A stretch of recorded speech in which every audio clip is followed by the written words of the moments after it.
এটাও একটা বৈষম্য তৈরি করা যে অপরাধ একজন অপরাধ প্রমাণিত হওয়ার আগেই আমি তোমাকে অপরাধী বলছি, এটাও আমি বৈষম্য তৈরি করছি। এটাও খারাপ, এটা তো করা যাবে না।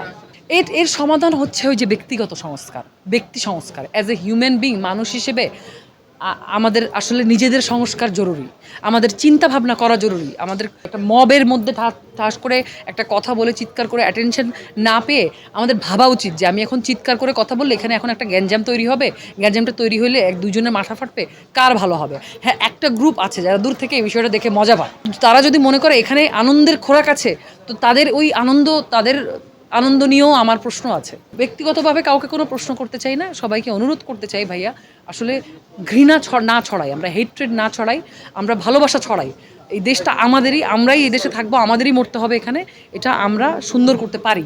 কিন্তু সবার যার যার জায়গা থেকে আমাদের নিজেদেরই উদ্যোগ নিতে হবে যে আজকে থেকে আমরা এরকম একটা মন্তব্য করব না।